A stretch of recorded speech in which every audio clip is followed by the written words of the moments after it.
اور سامعین، اس سرد موسم میں آپ دوست تشریف لائے ہیں، آپ سب کے ساتھ بیٹھ کر، آپ کو دیکھ کر، اور یہ اللہ تعالیٰ کے ذکر کی نسبت سے محفل میں شریک ہو کر بہت مسرت اور خوشی محسوس ہو رہی ہے۔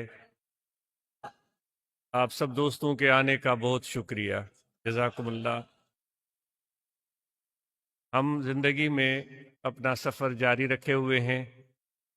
یہ زندگی رواں دواں ہے، ہم جس طرح بھی اس کو گزار رہے ہیں، ہر ایک کو اس بارے میں اچھی طرح علم ہے۔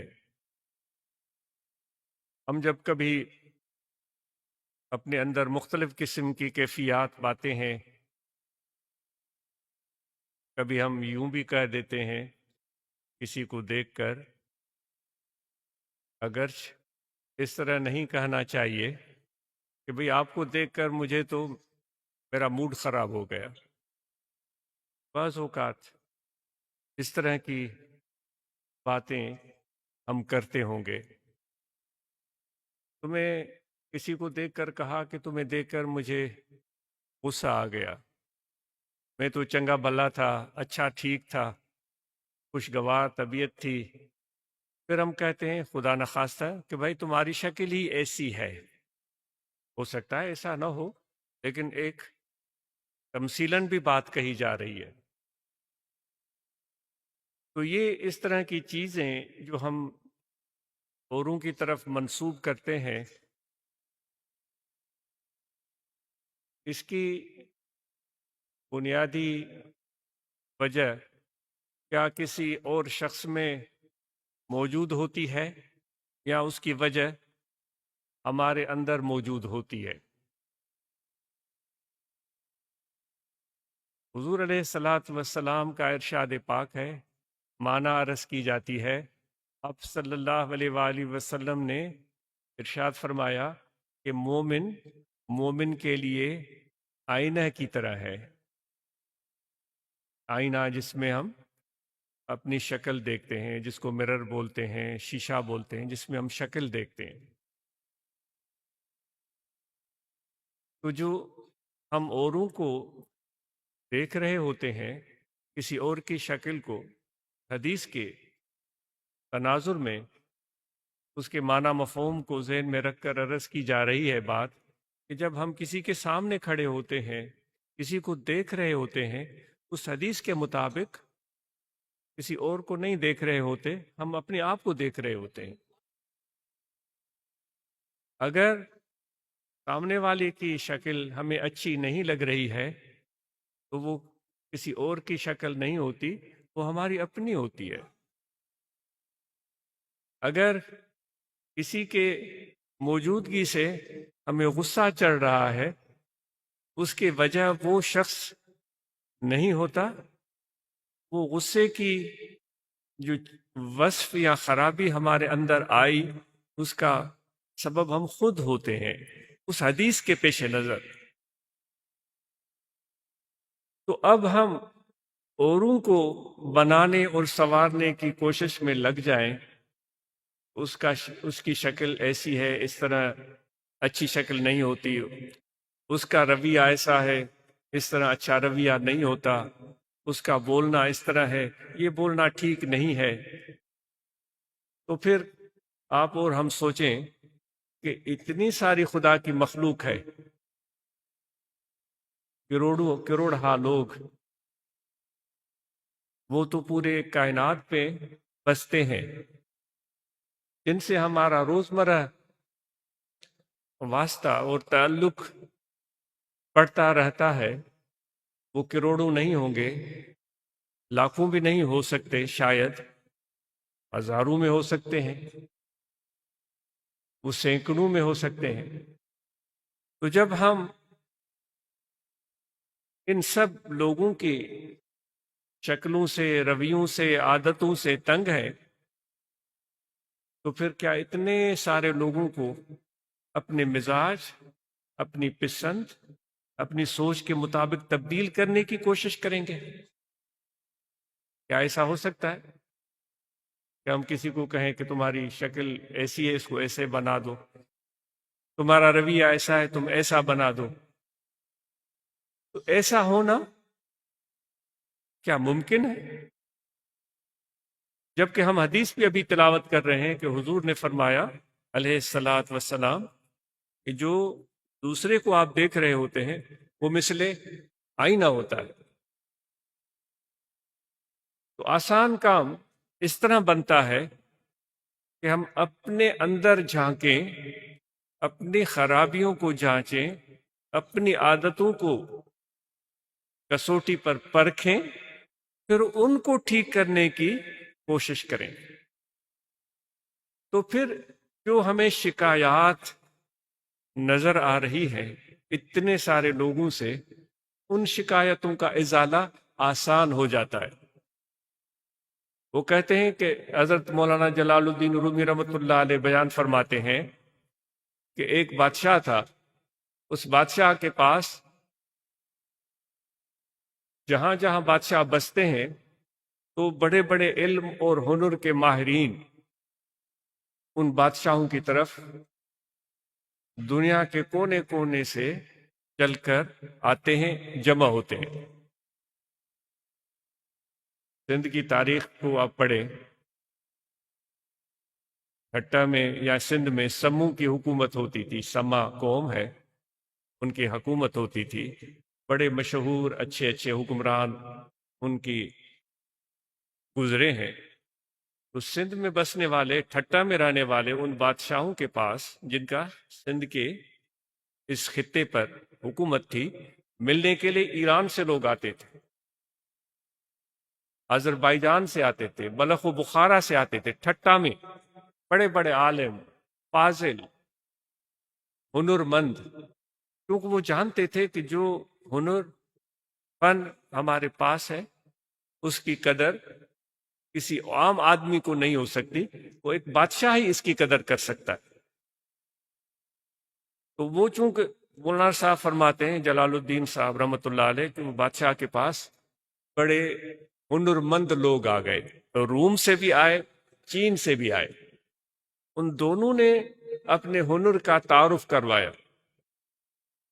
دونوں نے کہا کہ ہم کسی بھی عمارت کو، جیسے آج ہم اس خوبصورت عمارت کے اندر بیٹھے ہوئے ہیں، اس کو بنانے میں کتنی محنت کی گئی ہے، دوستوں کی محبتیں، ارک ریزیاں، کوششیں، رت جگہ شامل ہیں، اور پھر جماعت کے احباب کی قربانیاں. انہوں نے اپنی جیب سے، اپنی طرف سے، ہو سکتا ہے ہمارے دوست، ہمارے بھائی ایسے ہوں جن کے پاس اتنی استعداد بھی نہ ہو، لیکن اس کے باوجود انہوں نے اس مسجد کی تعمیر میں جتنا بھی ہو سکا انہوں نے حصہ ڈالا ہے. تو اس شکل میں آج یہ مسجد آپ کے سامنے ہے. تو یہ ایک ہنرمندی، کاریگری، انجینئرنگ کا بڑا عمدہ مثال ہے جس کو ہم دیکھ رہے ہیں.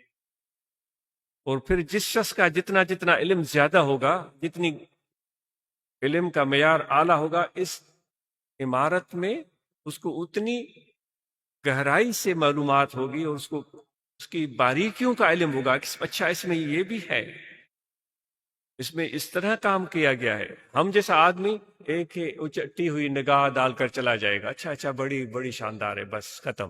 لیکن جس کے پاس علم ہوگا وہ ایک ایک چیز کو جانچنے اور سمجھنے کی کوشش کرے گا، اور وہ اور زیادہ بہتر انداز میں اس عمارت کی معلومات خود بھی حاصل کر سکتا ہے اور ہمیں بھی بتا سکتا ہے. تو کہنے کا مقصد یہ تھا کہ بادشاہ کے پاس وہ آئے، اپنے علم کی اور ہنر کی دعویٰ کی. بادشاہ نے کہا کہ مجھے دلچسپی ہو گئی ہے، میں آپ کا علم اور ہنر دیکھنا چاہتا ہوں.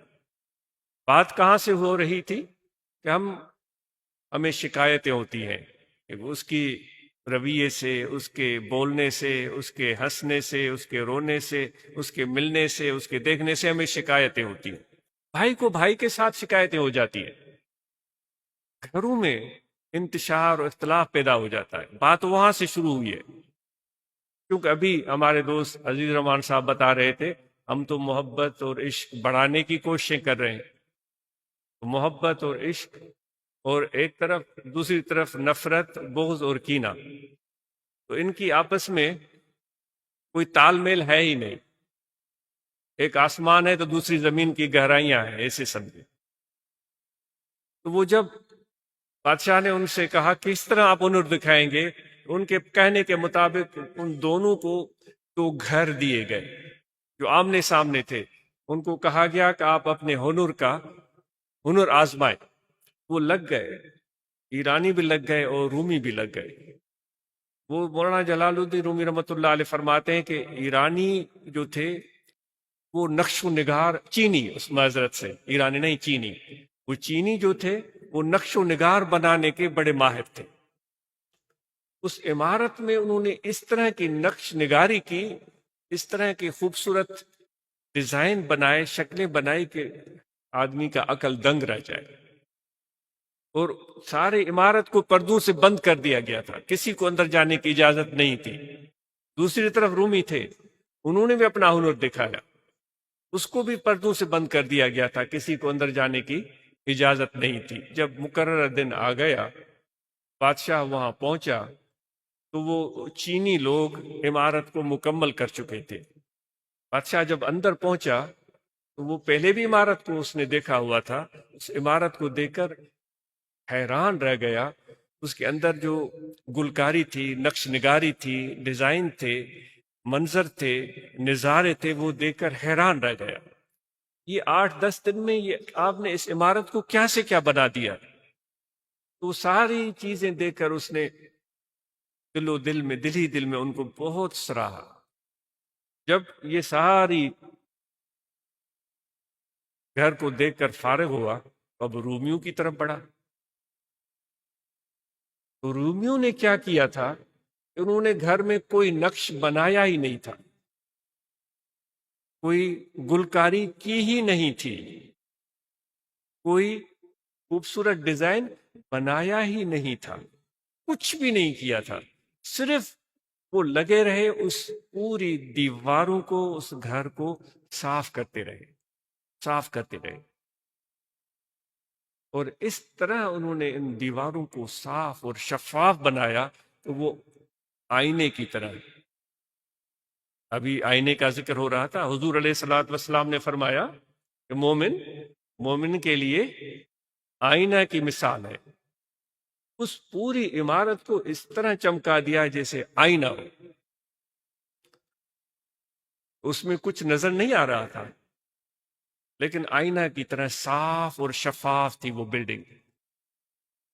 جب بادشاہ وہاں آیا تو ان رومیوں نے کیا کیا کہ پردے ہٹا دیے. پردے ہٹانے کی دیر تھی، اس آئینے میں سامنے جو عمارت بنی ہوئی تھی جس پر چینیوں نے ڈیزائن اور نقش و نگار بنائے تھے، وہ سارے نقش و نگار اس عمارت کے شیشے میں نظر آنے لگے. اور اس طرح نظر آنے لگے کہ اصل عمارت سے بڑھ کر خوبصورت لگ رہے تھے. سامنے والی عمارت چینیوں کی عمارت سے بڑھ کر خوبصورت نظر آ رہے تھے. اور بادشاہ حیران ہو گیا کہ یہ کیا ماجرا ہے. وہی چیز جو میں وہاں دیکھ کر آیا ہوں یہاں بھی نظر آ رہی ہے، لیکن وہاں سے یہاں خوبصورت دکھ رہی ہے. تو مولانا جلال الدین فرماتے ہیں کہ وہ جو رومیوں نے صفائی کا کام کیا تھا، بلڈنگ کی دیواروں کو، کھڑکیوں کو، دروازوں کو صاف اور شفاف بنایا تھا، فرماتے تھے کہ یہ رومی جو تھے انہوں نے صوفیوں والا کام کیا تھا. وہ صوفی جس طرح آپ اور ہمارے اندر کو صاف اور شفاف بنانے پر توجہ دیتے، اپنے روح اور قلب کو صاف اور شفاف بنانے کی طرف توجہ دیتے ہیں کہ اپنے روح کو، اپنے باطن کو، اپنے اندر کو صاف اور شفاف بناؤ. قرآن مجید میں اللہ تعالیٰ فرماتا ہے قد افلح من تزکا، کامیاب وہی ہوا جس نے اپنے اندر کو پاک بنایا.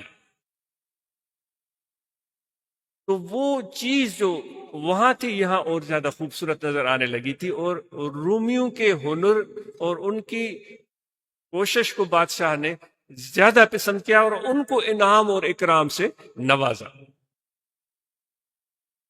تو ہم اگر چاہتے ہیں کہ ہم اچھے سے اچھے، خوب سے خوب بن جائیں، تو ان رومیوں کی طرح پھر اندر کی عمارت کو صاف بنانے کی ضرورت ہے، شفاف بنانے کی ضرورت ہے، تو سامنے والا عکس جو ہے وہ بھی ہمیں خوبصورت نظر آنے لگے گا۔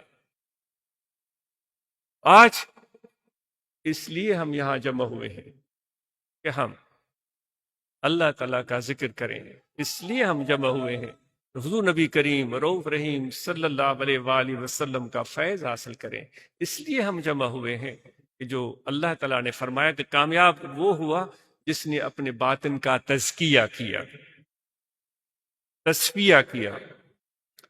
تو آئیے آج ہم یہ عزم کریں، یہ عہد کریں کہ ہم اللہ تعالیٰ کا ذکر اور یہ صحبت اور یہ نسبت اور یہ تعلق مضبوط سے مضبوط بناتے جائیں گے، تاکہ یہ ہمارے اندر کا کام، ہمارے روح کا کام، ہمارے باطن کا کام پائے تکمیل تک پہنچ جائے۔ اللہ تعالیٰ فرماتا ہے کہ میں کسی اور جگہ نہیں رہتا، کسی اور عمارت میں نہیں رہتا، اللہ تعالیٰ فرماتا ہے میں تمہارے دل میں رہتا ہوں۔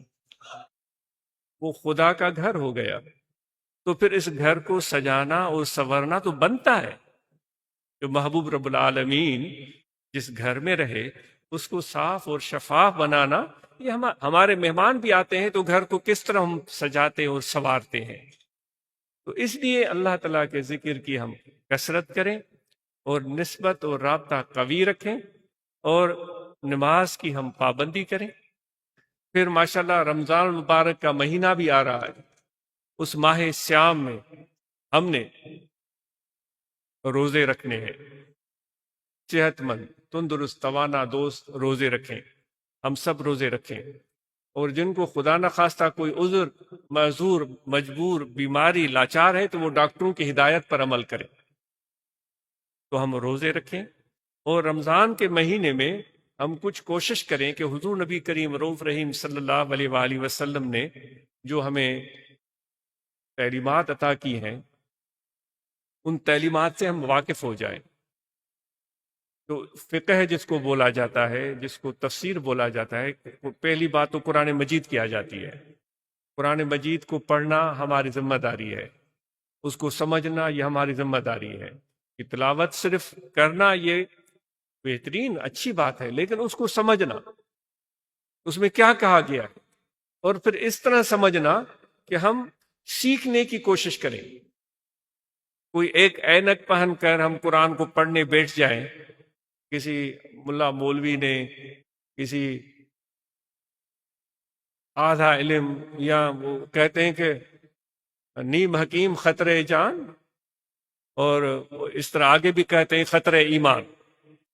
تو اس طرح نہ ہو کہ کسی ایسی چیز میں ہم ملوث ہو جائیں کہ پھر ہم ہر چیز کو اسی شخص کی دی ہوئی اینک سے دیکھنا چاہیں۔ اس طرح نہیں ہونا چاہیے۔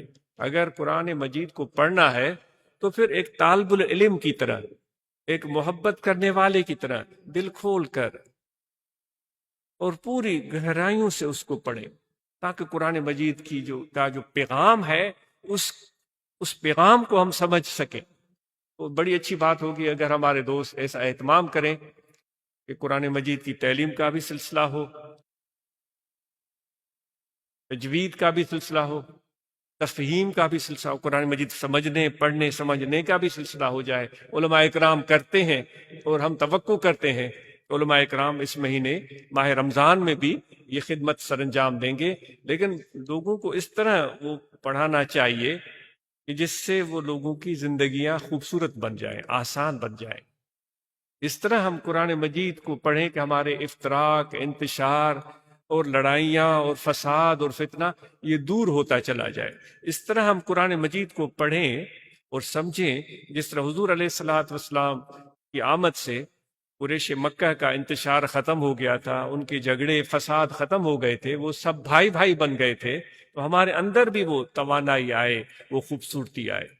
ویسے ہمیشہ دوستوں کو عرض کرتے رہتے ہیں کہ اپنے معاش کی طرف توجہ دیں، اپنے کاروبار کی طرف توجہ دیں، یہ تو ہمیں ضرور کرنا ہے۔ خوشحال بننے کی طرف توجہ دیں، اور پھر جو اللہ تعالیٰ نے نعمت عطا کی ہے اس کو خرچ کریں، اپنے اولاد پر خرچ کریں، اپنے اوپر خرچ کریں، اپنے گھر والوں پر، اپنے اہلیہ پر، ضرورت مند لوگوں کی مدد کریں۔ یہ اللہ تبارک و تعالیٰ کے قریب ہونا چاہتے ہیں نا، ہم اس کا حضوری بننا چاہتے ہیں، اس کی رضا کو پانا چاہتے ہیں، تو یہ چیزیں اللہ تعالیٰ اور اس کے حبیب صلی اللہ علیہ وآلہ وسلم کو بہت پسند ہے۔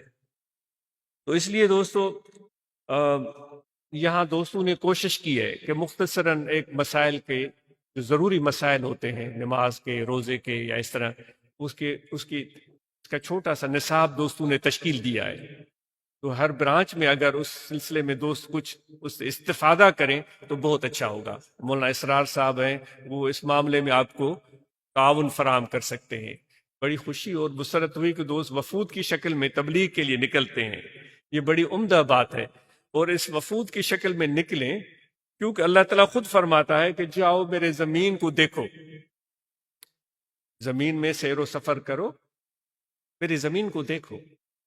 تو لوگوں سے جا کر ملنا اور ان کو اپنی باتیں بھی سنائیں، ان کی باتیں بھی ہم سنیں، کیونکہ انسان جو ہے وہ ہر شخص مختلف قسم کی جنگ میں اپنی زندگی کی جد و جہد میں مشغول ہے۔ اگر وہ کچھ سنا رہے ہیں تو وہ بھی ہم سنیں، پھر ان کو ذکر کی دعوت ہم ضرور دیں، طریقہ عالیہ کی دعوت ہم ان کو بتائیں، اور ان کو صحبت میں لانے کی کوشش کریں، تاکہ ان کے اندر وہ محبت، وہ خوبصورتی اور وہ تعلق استوار ہو جائے، ان کی دل اللہ تعالیٰ کی طرف راغب ہو جائیں، ذکر کی طرف راغب ہو جائیں، نماز کی طرف راغب ہو جائیں، قرآن مجید کی طرف راغب ہو جائیں، اور وہ جب تلاوت کریں تو قرآن مجید کا نور ان کی دلوں میں آئے۔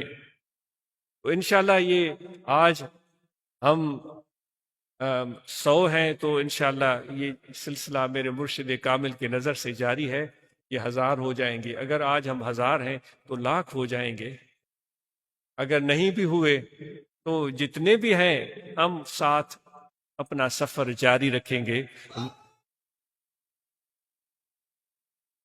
یہ سفر ہمارا دنیا کی بھلائی کا بھی ہے اور آخرت کی بھلائی کا بھی ہے۔ ولر کیو وطن پرت نچنن پانمی، ابھی شام کا ٹائم ہے، تو آپ جائیں گے، واپسی کا سفر کریں گے تو آپ کو شام کے نظارے نظر آئیں گے، خوبصورتیاں نظر آئیں گی، اور اس میں آپ کو پرندے بھی نظر آئیں گے۔ وہ ہواؤں میں اڑتے ہوئے وہ پرندے، وہ غول در غول اڑتے ہیں اور اپنے آشیانوں کی طرف جا رہے ہوتے ہیں جہاں وہ بستے ہیں۔ پھر شاید ہی کوئی آپ کو اکیلا پرندہ اکیلا تنے تنا اڑتا ہوا نظر آئے، نہیں، وہ ایک جماعت کی صورت میں، ایک غول کی صورت میں، ایک گروپ کی صورت میں مل جل کر اڑتے ہیں۔ یہ کیا خوبصورت نظارہ ہوتا ہے۔ تو اس کو ہمارے سندھ کے عظیم عالم فاضل حضرت بھٹائی رحمۃ اللہ علیہ فرماتے ہیں کہ ولر کیو وطن پرت نچنن پانمی، مل کر اڑتے ہیں، پیار کا رشتہ ایک دوسرے سے توڑتے نہیں ہیں۔ ان پرندوں میں دیکھو انسانوں سے بڑھ کر ان میں پیار ہے، تو ہم بھی اس محبت کے ساتھ یہ ولر کی صورت میں، غول کی صورت میں اپنا سفر جاری رکھیں، دنیا کی بھلائی اور آخرت کی بھلائی۔ ذکر کی دعوت دی جاتی ہے، یہاں دل ہے، توجہ رکھیں، کھڑے بیٹھے لیٹے سوئے جاگے وضو ہو یا نہ ہو، یہ دل ذکر کر رہا ہے، اللہ اللہ اللہ اللہ اللہ۔ یہ خفی ذکر ہے، یہ توجہ اور خیال سے ہوگا، اللہ اللہ اللہ کا زبان سے تعلق نہیں ہے، یہ دل سے ہوگا۔ ابھی بات ہو رہی تھی نا اندر کو صاف کرنے کی، سنوارنے کی، سجانے کی، ابھی بات ہو رہی تھی۔ تو یہ ذکر وہی سیکل ہے، وہی صفائی کا ذریعہ ہے۔ رومیوں نے جس طرح گھر کو صاف اور شفاف بنایا تھا، یہ ذکر بھی دل کو صاف اور شفاف بنا دیتا ہے۔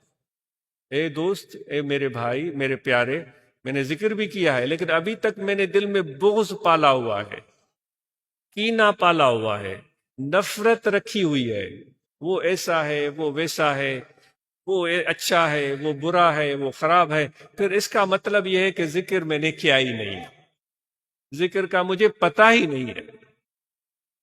تو جو ذکر کرے گا اس کے دل میں صفائی آئے گی، اس کی ذہن اور اس کے فہم میں یہ خوبصورتی آئے گی کہ خدا کے اس کائنات میں ہر چیز کو دیکھ کر وہ سبحان اللہ کہے گا، الحمدللہ کہے گا۔ تو یہ پرندے، یہ درخت، اور آپ دوست ہم مل جل کر درخت لگاتے ہیں، یہ بڑی اچھی کوشش ہے۔ آج اس کی تو تمنا ہے کہ اتنے درخت لگائیں کہ جو آج کل سموگ ہو رہا ہے، فاگ ہو رہا ہے، اس کی ایک وجہ بتاتے ہیں درختوں کی کمی۔ وہ درخت بے درے کاٹ دیے گئے۔ امید ہے کہ ہم درختوں کی حفاظت کریں گے۔ لگانے کی بات اس لیے کرتے ہیں کہ جب ہم درخت کو لگائیں گے، اس کو بڑھتا ہوا دیکھیں گے، کتنا ٹائم لگتا ہے، اتنی مرحلوں سے گزر کر ایک درخت بنتا ہے۔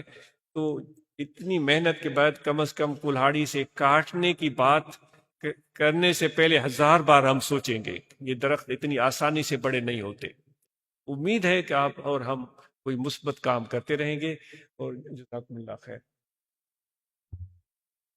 یہ اطہر کے حوالے سے یہ پروگرام رکھا گیا تھا۔ آپ دوستوں کا بہت شکریہ، آپ لوگ تشریف لائے، اور اطہر کو ہم بہت یاد کرتے ہیں۔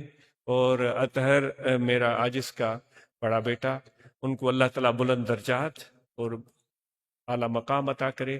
اور آپ کے گھر میں بھی اطہر بستے ہیں،